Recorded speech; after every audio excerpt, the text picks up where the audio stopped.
আমাকে অনেক রিকোয়েস্ট করতেছে যে ভাইয়া পার্সেলটা যেইভাবে হোক 4:30টার মধ্যে আপনি ডেলিভারি দিবেন। আর এটা গিফটের পার্সেল, আপনি 4:30টার মধ্যে যেইভাবে হোক পার্সেলটা ডেলিভারি দিতে হবে। আপনি মানে ব্যালেন্সের মধ্যে আমি পার্সেলটা ডেলিভারি দেওয়ার চেষ্টা করব। যেখানে যাবে তার দূরত্ব হচ্ছে 17 কিলোমিটার। আর গুগল ম্যাপ আমাকে সময় দেখাচ্ছে 58 মিনিট সময় লাগবে। পার্সেলটা আমার 4:30টার মধ্যে ডেলিভারি দিতে হবে।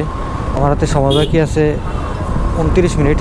এই 29 মিনিটের মধ্যে আমার পার্সেলটা ডেলিভারি দিতে হবে। ভাইয়া আমাকে অলরেডি 2বার কল দিচ্ছে এই রাইড করা অবস্থায়। পার্সেলের এখনও রাস্তা বাকি আছে 4.1 কিলোমিটার। গুগল ম্যাপ আমাকে সময় দেখাচ্ছে 19 মিনিট সময় লাগবে। কিসের গুগল ম্যাপ, কোনো কথা নাই। পার্সেলটা যেইভাবে হোক আমাকে ডেলিভারি দিতে হবে 4:30টার মধ্যে। আর 4:30টার মধ্যে আমি যদি ডেলিভারি দিতে পারি, উনি আমাকে 50 টাকা একটু বেশি দিবে।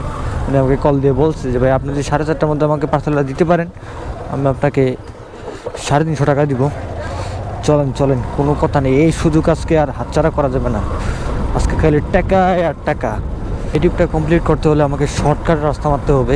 সামনে একটা চিপা গলি আছে, ওইটা দিয়ে যাব। আর গুগল ম্যাপ আমাকে অনেক ঘোরাচ্ছে। সামনে শর্টকাট রাস্তা, ওইটা দিয়ে মারতে হবে। চলেন এই দিক দিয়ে ঢুকি। এই দিক দিয়ে ঢুকলে তাড়াতাড়ি একটু পৌঁছাতে পারবো। এছাড়া আর কোনো বিকল্প রাস্তা নাই এই ট্রিপটা কমপ্লিট করার মতন। এটাই আমার কাছে লাস্ট অপশন।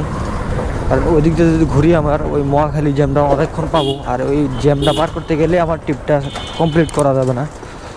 আসসালামু আলাইকুম ভাইয়া, 300 টাকা বিল। আর ভাইয়া বলছে 50 টাকা ভাড়া দিবে, জ্যাম ঠেলা লাগছে তো।